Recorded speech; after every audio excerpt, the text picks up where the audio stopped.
From the Taylor's Strength Bunker, with your hosts, the Strength Director Danny Taylor and Thomas Ronald Wakin. Gentlemen, the bar is loaded. Welcome to The Bar is Loaded. I am Thomas Regan. I'm Danny Taylor. And today is going to be my episode for the first one. Is this because my mic was fucked in the last episode? Are you the boss now? The boss man. We fixed the microphone. It was a dodgy wire, apparently, or I don't know, fucking twat. Yeah, it's a bit annoying, wasn't it? But mindful now. Let's go. New episode. So today's episode is mental toughness. So we're going to be talking a little bit about how we can be mentally tough. How is it a trait or is it a learned experience? So, like, is mental toughness, are you born with it, or is it manifested throughout the years of your life? I could end the episode right now. You're not born with it. You're not born with it. Whisper gold shell. Yes. You fucking. That's another thumbnail with the whisper gold. I'm just going to dive in straight away here. You fucking... It's the things that happen to you in your life, develop it. Yes. Resilience. Yeah.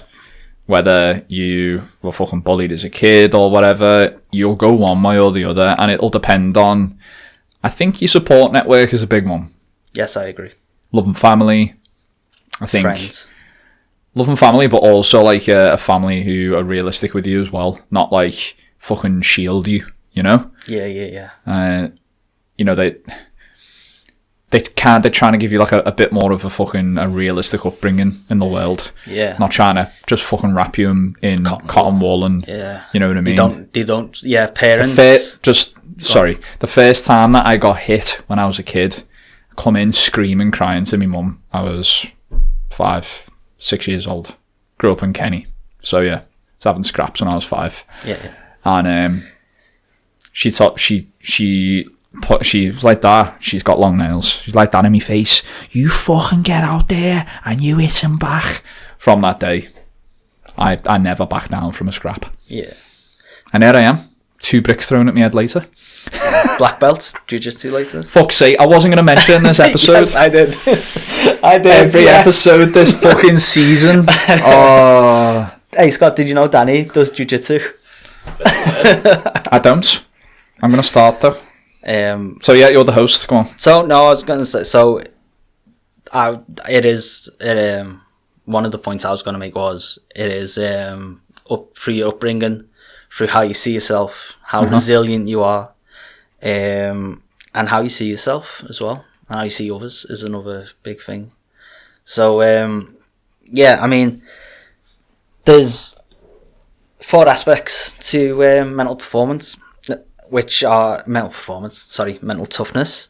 Which is related to mental performance. Which is, so you can't be optimal in your mental performance without having some sort of... Yeah, when the going gets tough, you've got to dig deep sometimes, haven't you? Yeah. You've got a big 1 rep max, or a fucking 10 rep max for that matter. It probably requires you to dig deeper for something that was like that, an AMRAP or something. Yeah, and it's so... And you've got sometimes, like people in the gym, they say they go to dark places when they have to do like 1 rep maxes. Can relate. Going mentally, like it's like a switch in the brain. They've got to sort of like become a different person sometimes. I like that. In a way. Yeah. I think if you can control it.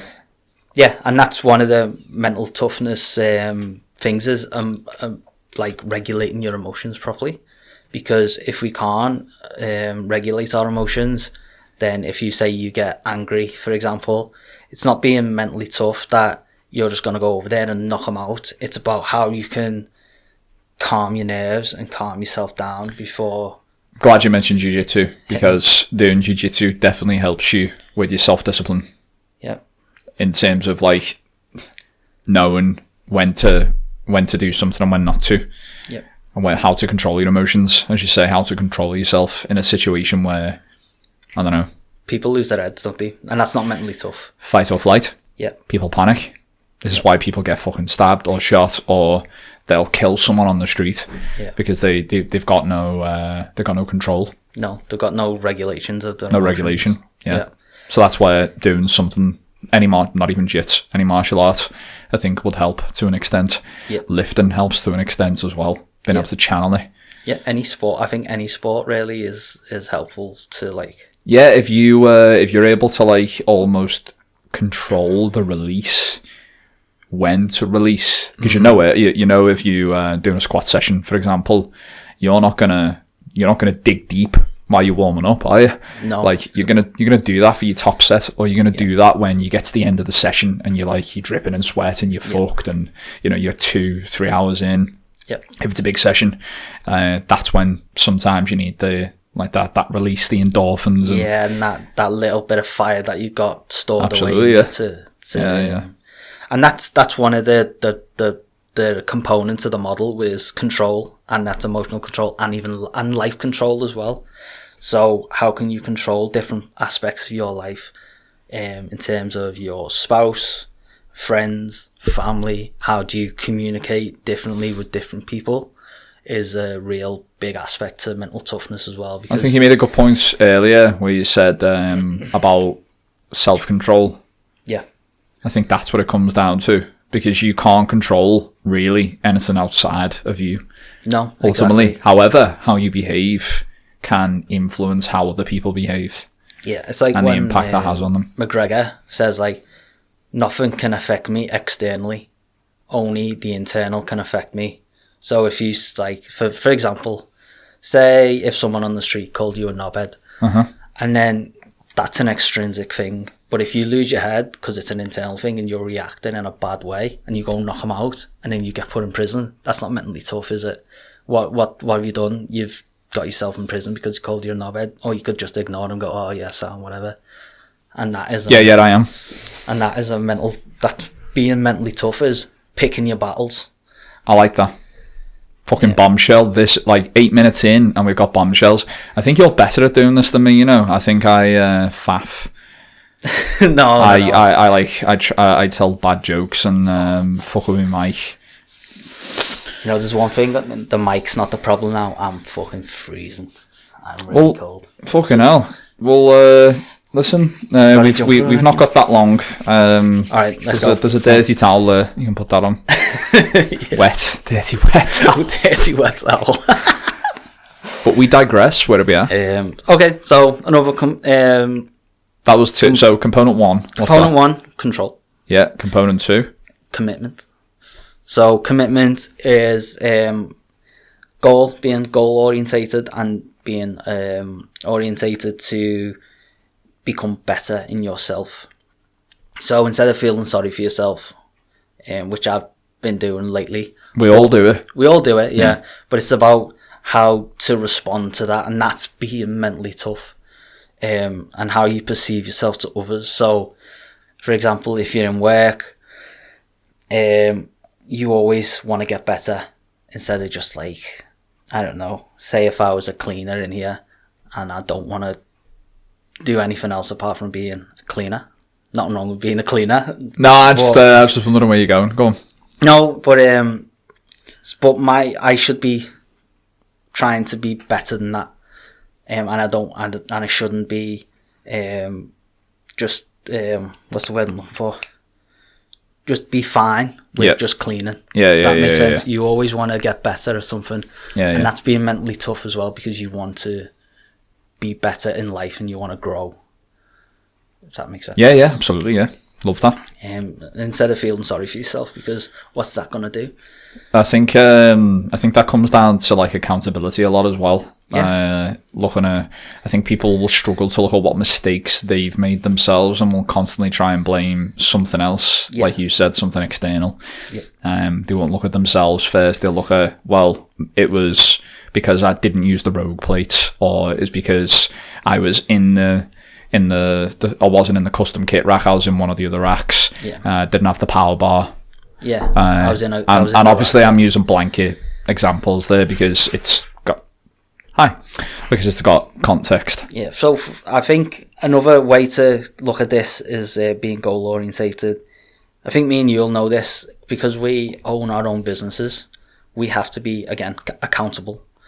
But no one wants to get up at fucking 7 o'clock, 8 o'clock in the morning. I love getting up at 6:30. Oh, do you actually? I'm actually not being sarcastic. Sarcastic? I'm actually not being sarcastic. I thoroughly enjoy the vibe of getting up early and knowing I'm coming into... You like the grind. I love it. And some people, I love it. I think you've got to love the process, though. But that's a mentally tough thing to do. And by the way, it doesn't happen overnight. It took me fucking 10 years to get to this point. Yeah. I used to milk the lions when I first started becoming self-employed and running my own business and that. I didn't just start like this. Yeah. What about, okay, so again, mentally tough, being committed. When you used to get the bus from Halewood to, was it Caldy's Park? 2 buses. 2 buses, no one would show up. Yeah. But you fucking kept going and you kept week. showing up every week. Now that is mentally tough. For a month, and then I swerved it. Yeah, but at least you did it for a month. Well, yeah. People would have went 2-3 times. How many more times? Like, I mean, that would have just been stupid, I think, at that point. Yeah. It wasn't smart for me to be wasting 1, time and 2, resources. Yeah. Yeah, and at least you showed up. And that, I think that's a problem with some people. Some people don't like I don't know about you, going to bed at 3 o'clock in the morning because you have work to do. Scott with your videos, you know, and Scott like having a baby and doing videos and having a full-time job. You're a fucking hero. Yeah, you're very mentally tough, because if you didn't... Should we just stop here and do a quick segue shout-outs to FatDadLifts? Go and fucking follow him on YouTube right now, you little scuzzers. Also on Instagram, is it at FatDadLifts on Instagram as well? You're on Facebook yet? And he's on TikTok. No, you're on TikTok, you fucking nonce. Yes. But we digress. He's a fucking legend, isn't he? He's a legend. He doesn't have to be here. If I could grow up and be anyone... Be Scott Hedges. Joe DeFranco. It wouldn't be Scott. It'd be Joe. No. Scott is someone that I would aspire to be like when I'm older, though, definitely. Yeah. Even though he's in the age range. Juggling loads of things. He's just fucking he's just got it, hasn't he? He's just he's just motivated, and he's got. You know what I love? You know what I love about Scott, and you know what I love about you? You're fucking ambitious. I love it. Yeah. And like, how old are you now? 32. In his 30s, got a kid, like got lit, like you got a 9 to 5, living the 9 to 5. Yeah, he's building a business on the side, and I fucking love that. Yeah. Like, proper ambitious. Yeah. Most people at that point in life have just been like, right, fuck it, this is my life now. Yeah, exactly. Respect, Scott. Respect, and that's a mentally tough thing to do, because he doesn't have to do it. He could just like look after his family, work his 9 to 5. But fine, by the way, if you're happy doing that. But I just love ambition. Yeah. Love people who are ambitious. All right, so. The third point, the third component in the model is challenge. Beautiful. So stretching yourself, not leaving yourself thin, and learning from everything, and not taking everything as a failure. Learn from your mistakes. Take it on the chin. Yeah. Move on. Yeah, exactly. And get knocked down, get back up. There's loads of analogies you could use. I like that one. Get knocked down 5, get up 6. Yeah. And I think... And that just keeps going. Yeah, exactly. And how many failures have all of us had in our lives? I had a full-on breakdown here last week. I had to go and fucking lie on the couch. Didn't I? But you came back 5 minutes later. Broke both websites. Yeah. The secret project one, broke that. Broke the Taylor's website. Had a full-on fucking meltdown in here, didn't I? I was fuming to you. You were fucking laughing your head off over there. I was like, right... Got me coffee, I'm going to go and lie on the couch. Admittedly, I was kind of doing network marketing. I was like, I don't really want to waste this time, so I'm just going to like go on Instagram and fucking look at different profiles and follow key individuals and stuff and start just building exposure for the new biz. But I digress. Anyway, felt rejuvenated after that. I had about 2 hours left before my shift finished, and I do rota myself in. Psychopath. It's mad, but it's that level of like self-management, which is going to help you win. Life control. It's control and accountability measured as well. Yeah. If I'm not done at that time, I'll pick it up the next day. Yeah. But it's also an incentive to get it finished in that time, which I did. Come back, and within 3 minutes I fixed one website, and the following morning I'd fixed the second. There you go. See. And you didn't just lie down and take it. You actually did I went and lay on the couch. Yeah, but you didn't. Had a few deep breaths, words with my internal self. Yeah, and you come back and you did it, and you could have just went home that day. You could have called it a day. Honestly, didn't want to be here. Yeah, but I don't say that often. I didn't want to be here. I was like, fuck this, fuck the new business, fuck tailors. Yeah, but fuck the panda. I was just like in a total fuck you mood, and then had me flat white from Carlisi, get over there, and sponsor us, Alessio, Chanel lad, and fucking come back, happy days. So yeah, there you go. But apologies, I just had to jump in there. No, but that again, but you're learning, aren't you? You're not just taking the mistake. Like you could have easily went home that day. Well, you know what I've done from that? You know what it allowed me to do, and I'm so glad that it happened. It's now helped me change the way I'm working. So now, instead of doing something that might be tedious, like trying to fix a website, and that being my only project for however long it takes. For example, I was trying to fix something on the new site for like 6 hours, still didn't fix it until I come back, and then within 3 minutes fixed it. You fucking twat. Because it was something so simple and it was right in front of me this whole time. But anyway, now I'm working in like 30-40 minute segments, and then regardless of whether it's done or not, I'm moving on to the next task, and then I'll pick that up again once I've finished the next one. Yeah. And again, that's it's so much more efficient, and I feel fresh. Approaching something new and different every 40 minutes. Yeah. And you're stretching yourself at that time as well, because you're not just doing one thing. I've got good mobility. I've got good mobility, so. Well, yeah. I mean, I think that's everything for challenge. Is that it? No, for challenge. Okay. So and there's then a fourth component. Fourth component is confidence. People think I'm confident, but like I am. But I it's definitely put on. Like I do play the part. I do play the part as well. Yeah. I don't think it's like I'm a truly different persona. Yeah, and I think you've got to be able to put different hats on like that. And we spoke about this in the business one. Yeah. Wearing different hats. Yep. I think I've mentioned this somewhere, and I think you've definitely got to tap into like these different personas, as you say, depending on the context of that time and like of that situation, I guess. Yep. So that's me. I might come across like super confident, but I don't think I am really. No, I know that some things require me to be a certain way. Yeah. Or to do a certain thing, so I will be a certain way or do a certain thing in order to achieve that result. Yeah, and you know me, I'm like very introverted. Like I'm very intrinsic. Like I'm very like to myself. Me too, you know. Yeah, and I mean, there's nothing wrong with that. You can be extrinsic, like Gary Vee. Like he is really extrinsic, isn't he? He's really like expressiontive, and like he'll probably talk to anyone. Yeah. But me, I'm like more reserved. But I've still got confidence in my abilities to do what I want to do. Yeah. And do what I need to do. I don't know about right. Okay. Yeah. Scott, but I for me, it's very hard for me to go to somebody and for someone brand new and like shake their hand and go, "Oh, I'm Tom. This is what I do." Blah blah blah. I'm like, oh. See, that's where I'm fine.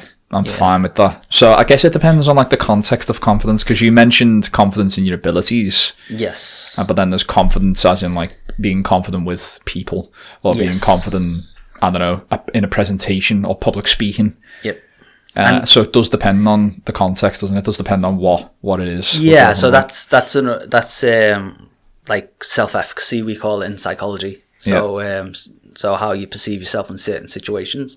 So, like, for example, if I talk to your group, like, was like Scott, Richie... You know them all? Oh, yeah, I know them all. I can go in and just have a conversation with any of them because I'm confident in that situation. Yeah. Now, if you put me in a group with, say, Adam's group, strongmen, I don't quite know them.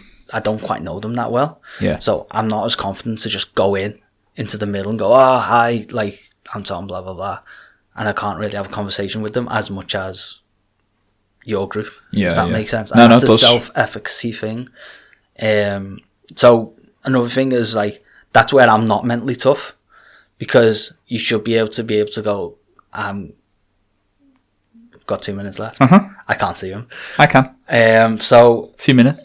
Being mentally tough is like putting yourself in situations that you might not want to be in, but you need to like still express your confidence and be. And as a result, makes you more resilient. And it does make you more resilient. Exactly, yeah.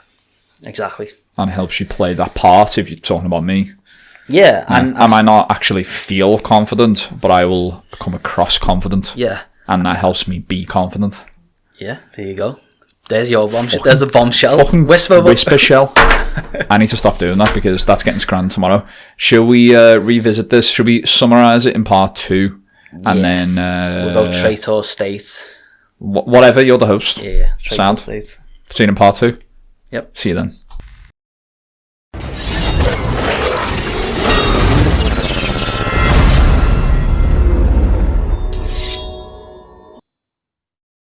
Welcome back to Mental Toughness. I was going to say the bar is loaded again. Then. You can if you want. The bar is loaded. Episode 10, Mental Toughness. The ultimate episode. And the penultimate? No, it's the ultimate. The ultimate. It's the ultimate. The ultimate. Penultimate, second to last. Okay, so... Right. Finale. It's the finale. The finale. Finale. Season 3. We'll be back by... I wonder by the time this is out if we'll be doing season 4. Maybe? No? I think Scott wants a break. Yeah. No rest for the... What is it? No rest for the wicked? No rest for the nonce. Where did that come from? Sorry. No need for that. Okay. Okay. Right, let's be serious now. Come on. Look, you're the host. Go on. I'm just laughing in sand. Okay, so... We kind of touched on it before when we were like, are you born with mental toughness or do we learn mental toughness as we grow older? Now, there are studies for both sides of this. Well, what do the studies for you're born with it say? Come out the womb swinging? Like no, like you're a natural, like have you ever like natural... arguing with your ma? Like 5 years still old. Got the umbilical cord attached and you fucking got a beard in there. To be honest, that's probably me. So go on, I'm intrigued here. Okay, because I think it's fucking bullshit. So a trait, I'm biased, is a genetic. Yeah, you know what? Like, I'm more of a trait kind of person than a socially socially distanced. Well, social COVID. learning. We haven't spoken about it for fucking episodes, mate. So trait it's a genetic thing. 2 meters apart, or we had to have a laugh, didn't we? It's the last episode. You could have a laugh. Yeah. Go on. We'll be vaccinated by this last episode. We fucking better. I've just signed up for the Manabone GP surgery there. Better get a text because all sorts of fucking people who are over the fact I've got nothing wrong with them are getting the text now saying they need to go for the jab. Yeah. Jabbing in the ass. Yeah. With the needle. With the vaccine. And a bit of trim. But we digress again. Okay, so genetic. It's a makeup. It's in our genetic makeup that we are mentally tough. We are born leaders. Obviously there are sayings that say like natural born leaders. Mm-hmm. So to an extent, I think for me personally, I am a trait kind of person, like a genetic person, in that we are made from what our parents are and what they have raised us to be. So that's like both. But what give me examples of your parents being mentally tough, because with this, it like not only does it show that your parents have give you a genetic trait of mental toughness, but you have learned from them as well. Well, I know for a fact there's 2 examples that I'll use from one, me dad, and second, me mum, where they've shown mental toughness.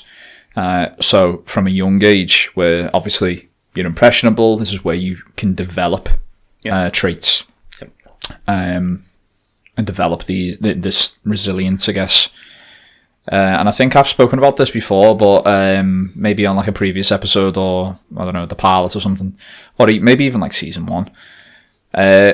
So from a young age, my mum and dad divorced. I wasn't old enough to understand it. Whatever. Yeah. So I'd go and see my dad on the weekends, live with my mum through the week. Fine, happy families and all that. Anyway, at the time, my dad was between jobs, so he was struggling for cash, and he lived in Walton, I think. And so we could get the bus to his for the weekend. He would walk from Walton to Kenny, where I was living at the time. So that's to come and pick quite me up. a long way down Scotty Road. Fucking mish. Yeah. In any weather. In any weather. And it only really stood out to me like later in life, the sacrifice that he made to spend time with me. And so that we could get the bus, so he could afford for us both to get the bus back. And then, like, if he had extra cash, he'd like give me a KF or whatever. And it's those sorts of sacrifices that have like fucking been instilled in my mind. And there's a number of other ones as well. And then with my mum, again, comes down to like financial struggle. But at the time, she wasn't working, and like she would still provide for me and my sister. She recently divorced from my dad. Yet we still had food on our table every fucking day. And like she would do like the odd job here and there, cleaning jobs, whatever she could get to provide for us. And just like she would always put us first. You know? Like any parent should, really, but it's stuff like that I think has properly rubbed off on me now, rather than earlier on. But it's definitely just like planted the seed. And that is both again. So your parents are mentally, they've probably had something instilled in them to be mentally tough for you, but some parents don't do that, do they? Some parents like just leave the kids. They'll like, which could make you mentally tough in itself, but it could also have the opposite effect. Depending on the circumstances. In terms of like the parents, I mean, like, so your mum and your dad, like, so if say your dad here and someone else's dad over here, this dad might not be mentally tough, and they might just not do that, and they might not make them sacrifices, because being mentally tough is making sacrifices, while your dad was doing that. So that's in his head, that he's mentally tough, and he's probably give that to you from a trait perspective, from a social learning point of view. You now understand what he did, or what your mum did as well, and has made you mentally tough too. I agree. So are you still on the traits, or social? I don't think I was born that way though. I think it definitely, it's a trait that I developed. Yes. I don't think it was something like was in me genetic code. Because I believe a lot of what you are born with is physicality. Like, it's to do with your physical being, and your mental being is developed by things like social learning, things like education, who you surround yourself with, relationships, friendships, experiences. And that's a big thing, is like how you, and mostly people with mental toughness like can develop it through like trauma as well. I agree. And not just trauma as in like you've had a car accident, but then you're learning to walk again. That is mentally tough. That's a physical thing, but like a mental thing, say like grieving. Or something like getting yourself out of bed if I don't know, like your parents have died, or like your brother's been in a car accident, or you know, like hypothetical stuff, which totally, does happen in real life. That is real life, but it's about you know, getting out of bed every morning and still doing what you need to do in your life. As a result of that. That's had an effect on you, or added to it. And it depends how you take it though, isn't it? This is where, and I mentioned it in the interrogations episode when you were asking me personal questions, and I brought up my sister, and it was like one of the worst things that happened to me, and it sounds terrible, but also one of the best in terms of what it done to me. Like, I was like, if she can do that, I can do fucking anything. You know? Exactly. So like, in terms of like, and that probably like opened the door to me like recalling all like the early memories from like me mum demonstrating mental toughness and resilience, me dad, me stepdad, my best mate, like all these people are a couple of key people in my life who've demonstrated this without even realising, or no bravado, or not putting it all up all over Facebook or whatever. And I've just fucking done it. And I've been like, whoa.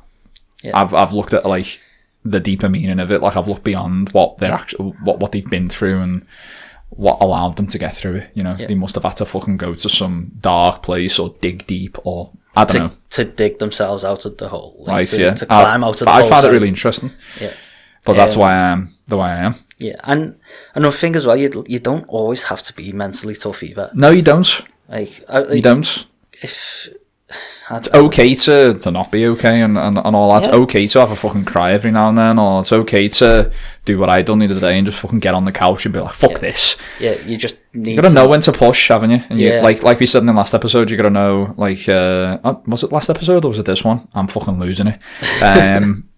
You gotta know, like, when to go to war. No, you gotta know what battles to fight. Yeah, when to pick your battles. Pick your battles. When to pick your battles, yeah. You know when to pick your battles, haven't you? And when to go against the grain. Yeah, and you know what? People with, like, say, like, depression or high anxiety, you know, if you feel that way most of the time, then other days that you're not, and you're actually like you know, doing something and not just staying in bed, or even like opening the curtains for some people, like making yourself a meal, getting out to the gym. It's a big fucking thing, yeah. Might be little to someone else, but it could be big for you. It could be meaningful for you. And it could be game changing for you. Yeah, and there's no spectrum when it comes to mental toughness.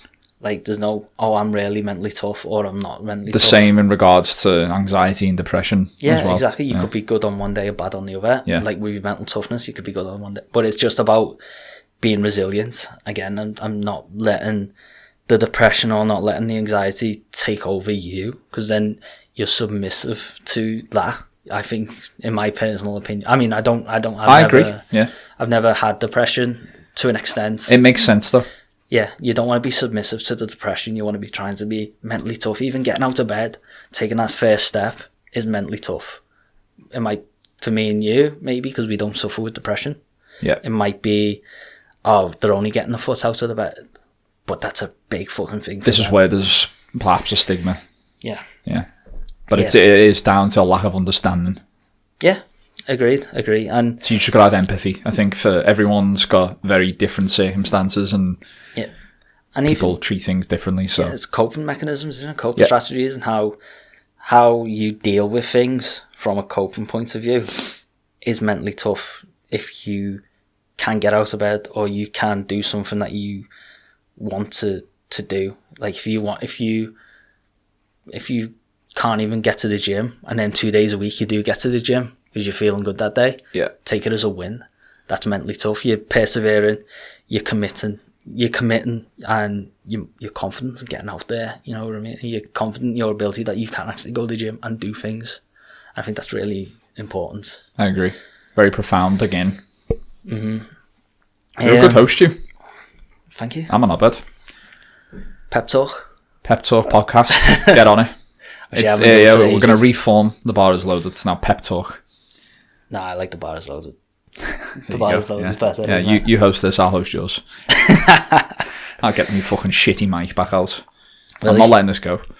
I'm going to do a needless plug on my own podcast here, because my podcast does talk about a lot of mental... Needless plug? Title of your sex tape?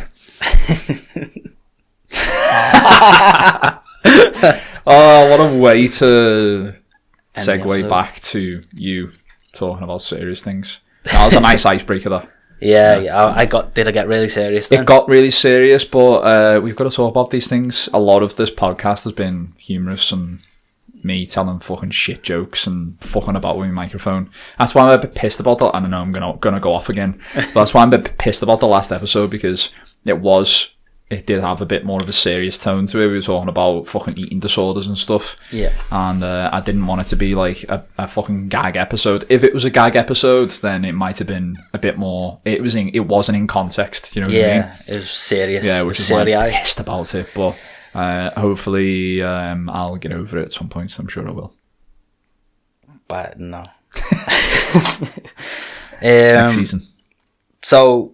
Yeah, I mean, I don't know if you want to add anything to or your experiences in the business being mentally tough. Yeah, I think you've pretty much fucking nailed it, to be honest, there, Thomas. Which is, I think, in terms of like your mental toughness, I think you're defined by your experiences. I think your experiences definitely have an effect on your resilience. Again, people that you've mentioned all these things, to be fair, but the people you surround yourself with, that's super important as well. Yeah. I think like you mentioned, challenging yourself to become mentally tougher as well. Yeah. We did touch on this, I think, briefly when we were talking about physical health and mental health and how they should be working in parallel. Yep. And they are one and the other. Yep. Why are you not practicing? Like mental health? Why not trying to improve that aspect of it as well? Yep. Yeah. The physical side, improving the physicality can improve your mental well-being. But yep. Is there anything else that you can do to help you become more resilient? There's so much, isn't there? There is a lot. I mean, I'm trying to think like how you can become more resilient.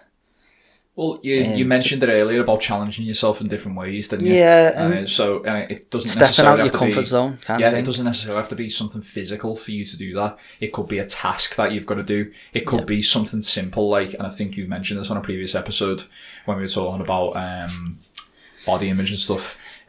Just something or maybe it was on one of your videos, but something just as simple as like doing the dishes. Yeah. Yeah, I remember that. Yeah. Putting the washing away. Yep. A chore. Do a chore. Work on you. Get dressed. Yeah, get dressed. If you're down in the dumps, get dressed. Get dressed up. Yep. And like I said, I'm gonna keep coming back to it. Like mental tough. Like I have not been as mentally tough as I should be. Yeah. But I know that. But I'm working on it as well. Like awareness. Yeah. There you go. Mindfulness. Like being aware of knowing where you want to be on that spectrum of mental toughness. As well. Stop comparing yourself to other people. Yeah, be yourself. Do what you think is going to help you. Love that. I think that's a nice way for us to end the season, isn't it? Mm-hmm. I enjoyed you being host there, actually, just to be on the back burner here. And for some reason, since I've been talking about my microphone, it's gone down again. It's gone down again, but only in the last couple of minutes, and it's back. So I promise you guys, hope you've enjoyed season 3. Me and Thomas are back, and we'll be back again for season 4, post-pandemic. With guests. We're going to have a guest every fucking episode, and the first guest is going to be Scott Hedges. Yes. AKA FatDadLifts. He's laughing his head off now, but he doesn't know what we've got in store for him. Challenge, it's going to be bush tucker trials and all that. Yeah, we're going to do challenges. You're going to eat this Whisper Gold with no hands. All right, there we go. Right then, get the red hot spicy Doritos out, chili flakes and that. You liking it? We got a GDK, we got a German Donna sponsor us. Yes. And we'll fucking have a scran, have a laugh, and we'll talk about all things to do with parenthood. How's that sound? Sounds good. Yeah. Yeah. FatDadLifts. Yeah, the FatDadLifts episode. That can be episode 1. Yep. So yeah. Thank you very much, guys, for all your support this season, even though we don't know how supportive you've been yet, because none of this season has aired. 3 episods. 3 episodes, yeah. Yeah, no, you know what? We've had decent feedback so far, so yeah. We've upped the production thanks to this man over here, absolute legend.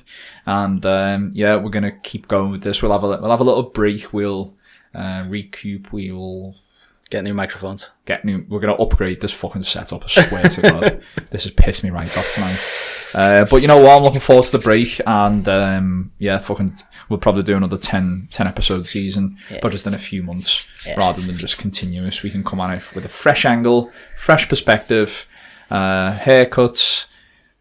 Yes, haircuts. Shit like that. I gave myself a haircut on the weekend. Can you tell? Yes. Well, Irene did it, didn't she? No, I done it. The fucking scissors out. When are you going to finish it? Hey! Cancel FatDadLifts on the first episode. So any closing thoughts, Thomas? No, I've really enjoyed this season. I've enjoyed it too. Favourite episode? Oh, good.